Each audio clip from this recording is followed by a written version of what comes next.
shown knowledge of civics, of the Constitution, of the rule of law, and completed all of the many other requirements necessary to become citizens of this nation. And while this is certainly a great day for all of you, I think it's also a great day for our country, and I do now say our country.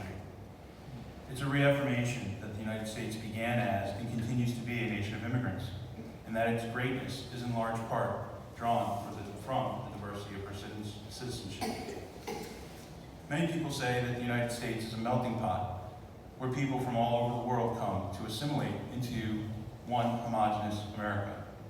Others look at it a little bit differently, that the country is more of a stew, where people come and they bring their own customs, their own history, their own music, their own dance, their own food, just to name a few things, from their home. They don't give these things up when they get there, but instead add those things to the fabric of this nation. I think the latter is more appropriate, where we celebrate not only this country and its traditions, but also those from countries where her citizens have come. As I understand it, we have 19 new citizens here today. I originally had it as 25 new citizens from 20 countries, so I'm guessing there's not 19 people from 20 countries, but I'm going to go through my list of the entirety of it.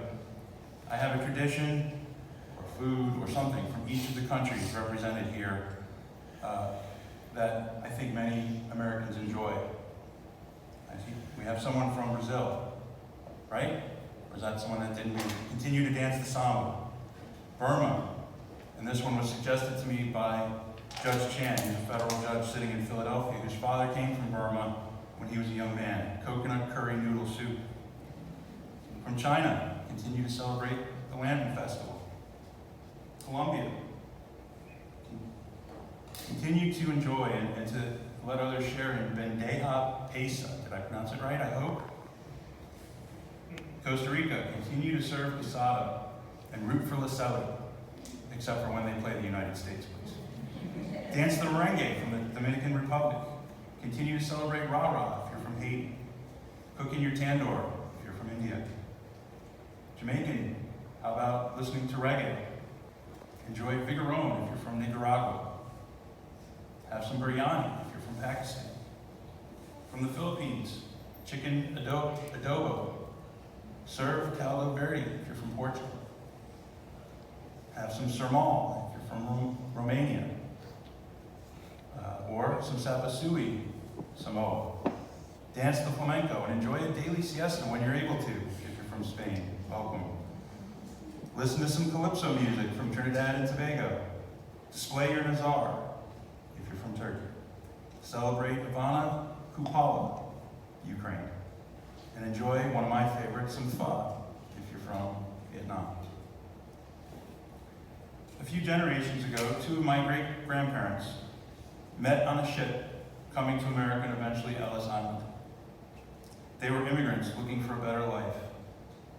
As I said, they met on the ship and they were married shortly after arriving in this country. When they got here, they made sure to keep many of their traditions when they came. And they passed those traditions on to later generations, many of which I still enjoy celebrating, and I have passed on to my children so that they can continue with those traditions. I hope you will all continue to do the same with your families. My great-grandparents made sacrifices when they came. They left family behind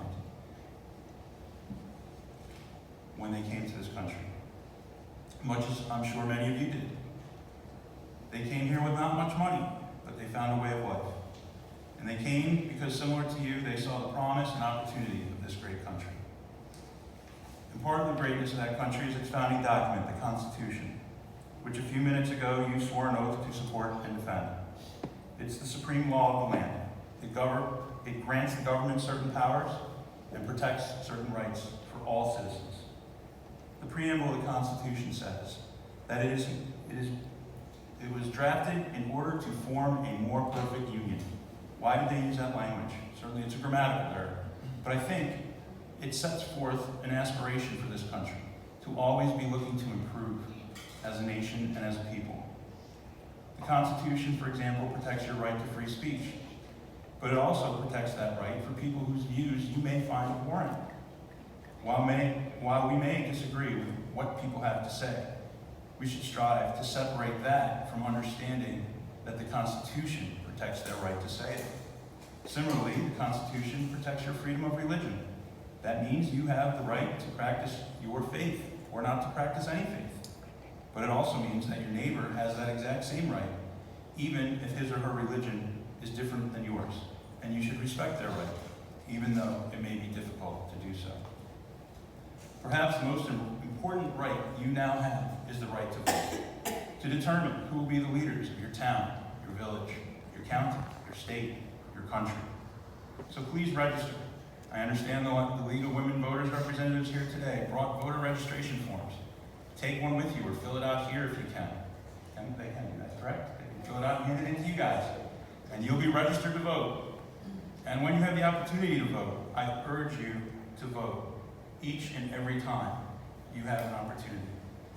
When I was first 18 and old enough to vote, I was fretting over the amount of time it was going to take me to drive 10 or 15 minutes to the local library to vote, and then 10 or 15 minutes to come home.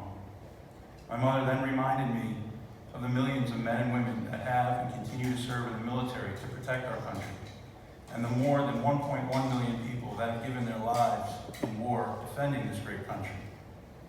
And that I should remember them and the sacrifices they made and continue to make when I think about whether to vote or not. And I think of that every time I get a voter notice, and I feel in some small way that I'm honoring them when I exercise my right to vote. There are other obligations of citizenship as well. You should have and respect the law and its processes. And among those is the duty to serve on a jury when you're called to do so, to pay your taxes on time and honestly, and to keep in maintenance, which helps this country and other governmental units maintain public services. I want to close now with a wish for all of you. I hope that you and your families prosper in this country, that you seize upon all of the opportunities of being a citizen, and that you do your part to ensure that this country fulfills its promise to help our country become a more perfect union. I'd like to conclude with a quote from Ed Wilkinson's poem, Citizenship. That poem concludes, "I was born here, and I have lived here my whole life. I'm American, but I never chose it. You chose. You toiled. That is why you will remember this day forever." Congratulations. Today's ceremony pamphlet. Also with us today, what else do I have in the jury box? I apologize. That's our staff from USCIS. Oh, I'm sorry. I didn't have you on the notes, otherwise I would have recognized you. Thank you for coming. And also in the room today are some great students from Promise Middle School here in Camden. I got to sit with them for about 10 or 15 minutes this morning, and I really enjoyed it. With them are Ms. Natalie Sierbo and Melanie James. And I'm going to try to get all the students recognized. Gianni, Naelis, Lise Lenny, Amaya, Gianna, Yavi, Christopher, and Javier. Did I get everybody?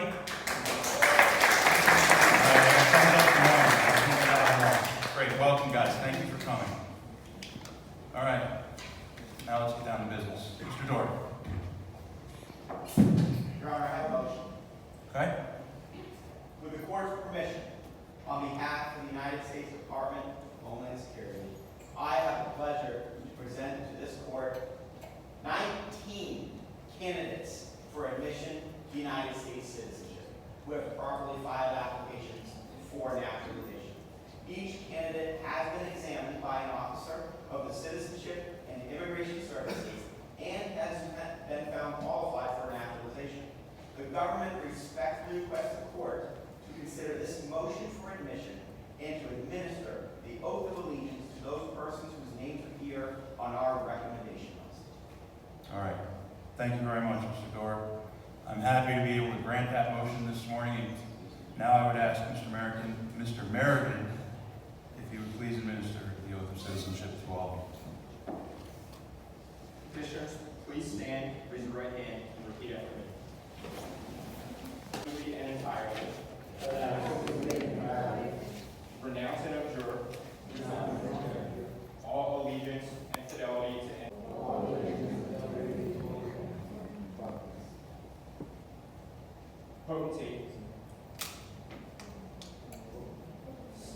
for sovereignty, faithfully